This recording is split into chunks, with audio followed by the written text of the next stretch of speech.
మసి మాడైపోతాను అంటున్నా. దళితులతో పోయి బీసులతో పెట్టుకుంటావా? చూస్తూరుకున్న కొద్దీ పిచ్చి పిచ్చి ప్రేరార్పణలు పెరిగిపోతున్నాయి. మా రేవంత్ రెడ్డి గారిని కానీ మమ్మల్ని కానీ మాట అంటే ఊరుకునే లేని మాట చెప్తున్నాడు. అన్న చెప్తున్నాడు ఇప్పుడు 6,71,000 కోట్లు అప్పు చేసిన మీరు. తెలంగాణ మనం వేరుపడ్డ రోజు ధనిక రాష్ట్రంగా 16,000 కోట్ల మిగులు బడ్జెట్తో ఈరోజు మనం ఏర్పడితే 6,70,000 కోట్లు అప్పు చేసినాం. ఎవడు పెట్టినాం? నేతన్న కార్మికులకు ఏదైతే ఉపాధి కల్పించినటువంటి బతుకమ్మ చీరలు ఈ ఆర్వీఎం ఇవన్నీ కలిపితే 400 కోట్ల అప్పు చేసి ఎందుకు పోయినా ఉంటున్నా. అది నీ అసమర్థత కాదా? మున్సిపల్ కరెంట్ బిల్లు కట్టలేకపోయినావు, నీ అసమర్థత కాదా? 6,70,000 కోట్లు మేమంటే గొగ్గోలు పడిపోయారు. ఈరోజు మీ శ్వేతపత్రాన్ని విడుదల చేస్తే అని శ్వేతపత్రం అంటుంది. మేము అంటున్నాం స్వౌత బంగ్లాలు విడుదల చేయి. మీరు నిర్మించుకున్న బంగ్లాలు చేయమని కోరుతున్నాం. తెలంగాణ సమాజాన్ని అడ్డు పెట్టుకొని దండుకున్నది 1,000 కోట్లు దండుకున్నది కాకుండా ఇంకా సమాజానికి తప్పైందని చెప్పడం పోయి ఇంకా పొగరు మాటలు. దీన్ని మీకు తీవ్రంగా తప్పడుతామంటున్నాం. మేము ఇచ్చే కాడికి ఇస్తాం మర్యాద. నువ్వు ఒకటంటే మీరు 2 అంటాం. వెనక్కి పోయలేదు.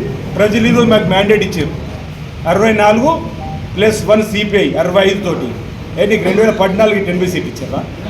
2014 నువ్వు కూడా 62-63తో గెలిచినావు కదా. ప్రజలు మ్యాండేట్ ఇచ్చారు కదా. ఈరోజు ప్రజలు మ్యాండేట్ ఇచ్చిందని గౌరవించుకుంటే ప్రభుత్వం కూలిపోతుందంటే ఈ ప్రభుత్వం కూలని కోరుతున్నావు అని అంటున్నా. ఇదే నువ్వు ప్రజాస్వామిక వాదం ఇదేనా పదాలు అంటున్నావు మాట్లాడేది? ప్రజలు కర్రు కాల్చి వాత పెట్టినా ఇంకా అధికారం మా 6 నెలలు వస్తుంది, అధికారంలో సిద్ధంగా ఉన్నాం, పులి వచ్చేస్తుంది. పులి జనాలకు వస్తే ఎక్కడికి పోతుంది? బోన్లకి. మా నాయకుడు అన్నాడు బోన్లో బంధిస్తామని, తిరిగి మళ్ళీ పంపిస్తామని. ఈరోజు ఆయన మాట్లాడిన కరీంనగర్ లోక్సభ పరిధిలో, రాజన్న సిరిసిల్ల జిల్లా పరిధిలో నీ కార్యకర్తలు ఉత్తేజపరచుకుంటూ పరచుకో. అసలు సర్వేలలో నువ్వు లేవు. పార్లమెంట్ ఎన్నికలకు ఓటు వేయడానికి ప్రజలు సిద్ధంగా లేరు. నీ కార్యకర్తలు ఉత్తేజపరచడానికి ఇతర పార్టీ నాయకులపైన విమర్శలు చేస్తావా అంటున్నా. ఏమనంటే మా నాయకులు మేస్తారంటావు. మంచి సమాధానం ఇచ్చారు మేస్త్రి. ఈరోజు మీ సిరిసిల్లాకు సంబంధించినటువంటి నేత కార్మికులకు నేతన్నలకు సంబంధించి మీ మొదటి రోజు చెప్పినాం రాజన్న సిరిసిల్ల జిల్లా అభివృద్ధి ఎక్కడ ఆగదు. అదేవిధంగా మేము పనిచేస్తున్నాం. ఎవరు ఆందోళన చెందకమని చెప్పినాం.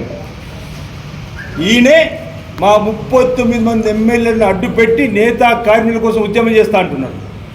అరే మేము ఆల్రెడీ 64 మంది ఎమ్మెల్యేలము, మా మద్దతు సిపిఐ 65 మంది కలిసి నేతల కోసం ఉన్నాం. నువ్వెవడు పొడిచేది అంటున్నా. మీ 64+1 65 మంది ఉన్నాం నేత కార్మికుల కోసం. ఆల్రెడీ సమావేశం ఏర్పాటు చేసుకున్నాం. జౌలి శాఖ మార్చులు పెద్దలు తుమ్మల నాగేశ్వరరావు దగ్గర, బీసీ సంక్షేమ శాఖ మార్చులు పెద్దలు పొన్నం ప్రభాకర్ దగ్గర, బహుశా నిన్నటి రోజు ఫోటో ద్వారా కూడా మీరు చూసుంటారు. సమావేశాలు అయితే బతుకమ్మ చీరలు కార్డు ఇవ్వమని చెప్పిన ఆదేశాలు వెళ్తున్నాయి. దానికి సంబంధించినటువంటి ఎవరైతే కార్మికులకు సంబంధించి సొసైటీలు ఉన్నాయో వాళ్ళు కూడా స్వయంగా చూసిరు, విన్నారు. ఇదంతా తెలిసిన తర్వాత మళ్ళీ ఏదో క్రెడిట్ దొక్కడానికి నేనంటేనే బతుకమ్మ చీరలు ఆర్డర్ ఇచ్చినట్టుగా. అసలు బతుకమ్మ అనేది తెలంగాణ నచ్చినాకనే కవితమ్మ నేర్పినట్టు. ఇప్పుడు ఈయన కదేదో బతుకమ్మ చీరలు మాది పోయినాక మళ్ళీ నేను అడుగుతూ ఇచ్చానని చెప్పడానికి కోసం కవితమ్మ జ్యోతిరావు విగ్రహాన్ని అసెంబ్లీ పెట్టుకుని వస్తుంది. ఇప్పుడు బీసీ రోడ్ల కోసం 10 ఏళ్ళు కేసీఆర్ ఒక్కరోజు కూడా జ్యోతిరావు పూలే గారి విగ్రహానికి పూలమలేదు. జయంతి వర్ధంతి అంటే అంబేద్కర్ గారు కూడా వేరు. ఈరోజు మేము ప్రజాపాలన మాకు అధికారం ఇచ్చినాక ప్రగతి భవన్, ప్రజాభవన్ జ్యోతిరావు పూలే గారి పేరు పెట్టిన బ్రహ్మాండంగా. వీళ్ళు కొత్త నాటకాలు అన్నీ ఓడిపోయిన తర్వాత ప్రజలు మేము చూస్తూ ఊరుకోమని మాటల మా వైఖరిని మీరు మార్చుకోవాల్సిందే. ఈరోజు మేము ఇక్కడ వర్కర్ టు ఓనర్ అన్నాడు. ఏమైంది? వర్కర్ టు ఓనర్ చేయగలిగిండా? ఈరోజు మేము బతుకమ్మ చీరలు ఆర్డర్ ఇచ్చినాం. నేత కార్మికులను ఆదుకోవడం కోసం మేము నిలబడి ఉంటున్నాం ఖచ్చితంగా. ఆల్ డిపార్ట్మెంట్స్ అంటే జీవో కూడా వస్తుంది, మీరు చూస్తారు. ఇదివరదాకా వాళ్ళు కేవలం బతుకమ్మ చీరలు ఇచ్చినట్టు. మేము 365 డేస్ నేత కార్మికులు పని ఉండాలని ఆల్ డిపార్ట్మెంట్ సంబంధించినటువంటి బట్టలు ఇక్కడ ఇవ్వడానికి కోసం కూడా ఒక జీవోని తీసుకురాబోతుంది ప్రభుత్వం చెప్తున్నాం. అంటే ఇదంతా కూడా తెలుసుకొని ఇక్కడికి వచ్చేది నేను తూతు మంత్రి నేతన్న కార్మికులకు సంబంధించి ఓట్లు దండుకోవడానికి కోసం నేనేదో పోరాటం చేస్తే వస్తుందని చెప్పడానికి ప్రయత్నం చేసినాం. నీ పోరాటం అవసరం లేదు, నీ 39 మంది వ్యక్తులు అవసరం లేదు. మేము 64 మంది ఎమ్మెల్యేలు ఉన్నాం. ఒకటి మా సిపిఐ అనుబంధ సభ్యుడు నాయకులు ఉన్నారు. 65 మంది కలిసి నేతన్నలకు మేము న్యాయం చేసుకుంటూ, మా ప్రజలు న్యాయం చేసుకుంటూ, 6 గ్యారెంటీలు అమలు చేసుకుంటూ ఈ ప్రాంతాన్ని అభివృద్ధి తీసుకుపోతాం. సాగునీటి రంగంలో మీరు చేసిన విధ్వంసం, ఆర్థిక రంగంలో చేసిన మీరు విధ్వంసం ఇక చాలు, ప్రజలకు అర్థమైంది. నీ మాటలు విధ్వంసం ఆపకపోతే ప్రజలు మీకు ఈ లోక్సభ ఎన్నికలు కూడా చక్కటి తీర్పు మీకు ఇస్తారు. ఒక్క సీటు కూడా మీకు రాకుండా ప్రజలు తీర్పిస్తారు.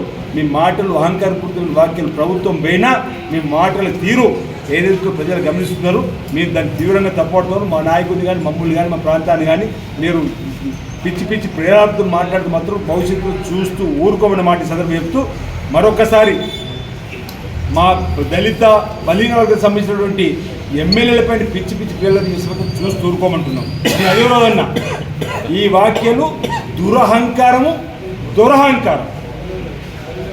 ఈ వ్యాఖ్యలు నేను నోటు నుంచి వచ్చినాయి. దురహంకారం అంటున్నా.